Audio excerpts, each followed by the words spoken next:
والدي هو عضدي وهو ساعدي الراوي قدوتي قايدي وأعظم وصف يستاهله. يا نفس احزني وش علي من فقد النظر حق علي، ما اقدر عيش بعده سنية دمعاتي سايلة. الأب المثالي رحل من بعد المرض يحصل قد له وقت من حين حل وطرافه بدت ذابلة. عالجنا المرض والعلل في صنعاء وعدة دول لكن القدر والأجل قد رب السماء سجله. هذه القصيدة من الأخ علي عبد القوي البناء من أهالي قرية يهر مديرية جبل محافظة الضالع، يرثي فيها والده الفقيد عبد القوي علي البناء رحمة الله تغشاه وأسكنه فسيح جناته، ويعبر عن حزن شديد ويتذكر صفاته وفضائله ويثني على جميع الأهل والأقارب والأصدقاء. القصيدة تحكي وتعبر بما فيها يلحنها الشاعر أبو مهران عن صعود الفنان أبو هشام مع تحيات تسجيلات الكوماني دمار الجمهورية اليمنية.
الأب المثالي رحل من بعد المرض اللي حصل قد له وقت من حين حال واطرافه بدت ذابنا.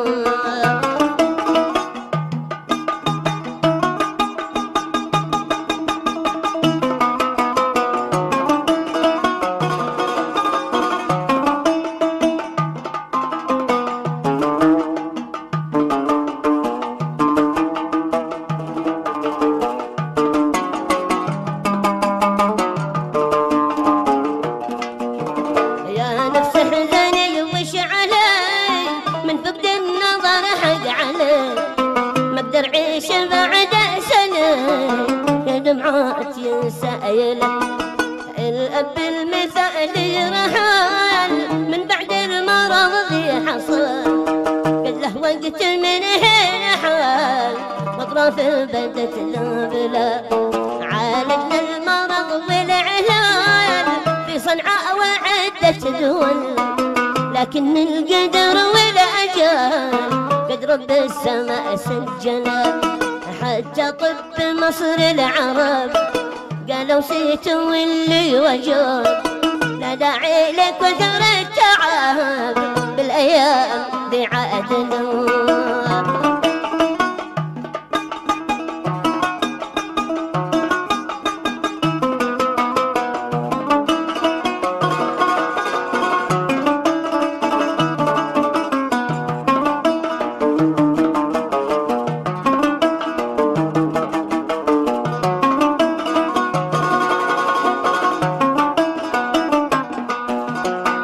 طب مصر العهاب قالوا سيتوا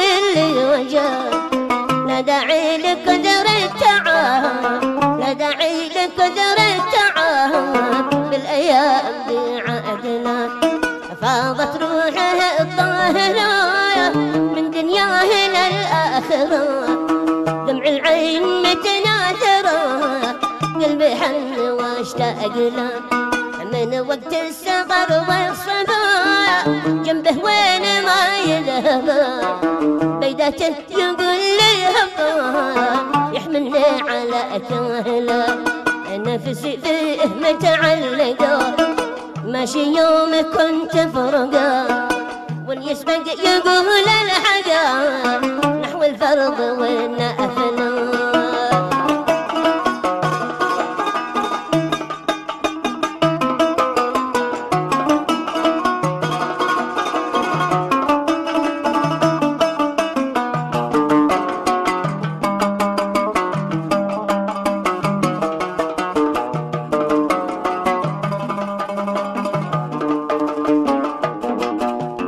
بالمسجد مكاني معاه أو بالسوق والمزرعة، هي بالذاكرة مطبعة سيرة والدي كاملة، علمنا الخلق والآداب وصانا بترك الغضب، كيف انساك يا خير وانسى اخلاقك الفاضلة، نحمد ربنا نشكره عالمكتوب اللي قدره، رغم النفس ما تضرره مثقال الحزن حامله.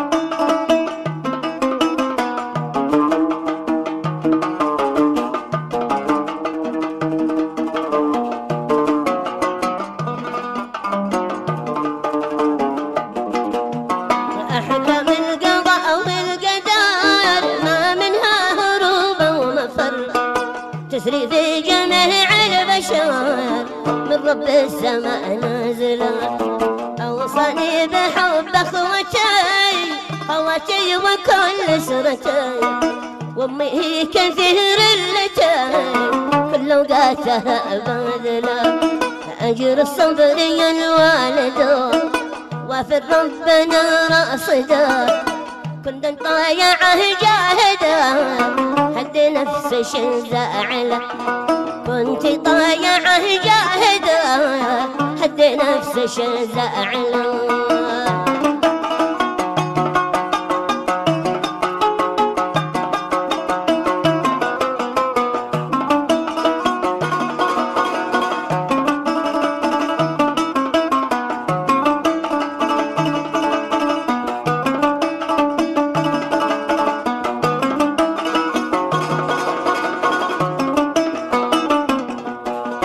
والأخ الكبير الجبال وفهد الوفي كم بذل، ما قصر أبدا وغفال رمز الجود للعائلة، هو الأخ يوسف وفي طبع الجيد ما يختفي، في وقت المتاعب وفي أي أوقات لو رأسنا، وأهل العم ما قصروا له طبعهم ينصروا، ما يبطوا ويتأخروا وقت الدعوة العاجلة.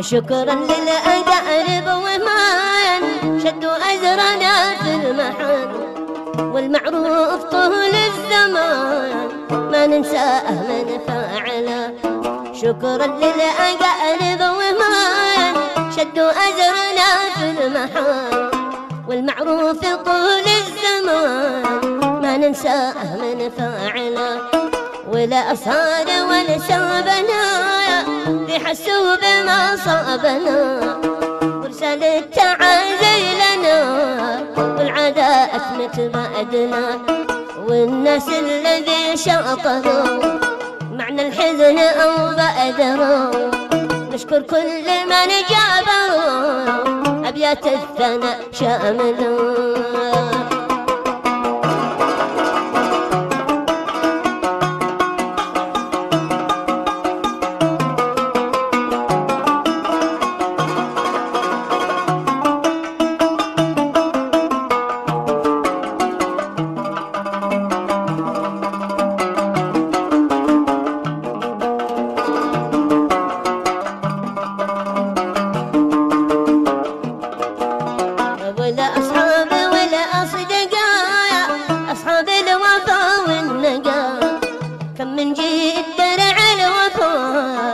وقت المحن كاملة يا رب السماء تدخلها، يا رب السماء تدخلها، داخل جنتك واجعله راضي في ساعة منزله، ضمن نفسه ذاهله. رب رحمتك واسعة ترحم نفسه الطايعة، يا من للدعاء سامعا نجه من لظى شاعنا.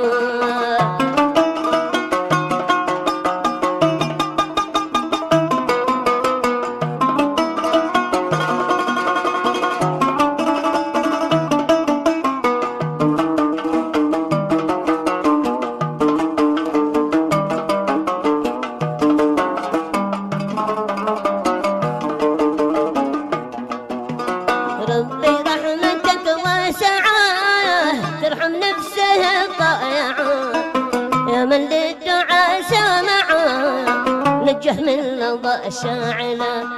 وختمها بذكر النبي طه الصادق ليعربه، هو صادق وعاده صبي والله اصطفى ارسله، مرسل بالهدى ودعوته بلغها إلى أمته، من يثرب ومن مكة وحد الأمة الجاهلة، من يثرب ومن مكة أهدى الأمة الجاهلة، أهدى الأمة الجاهلة.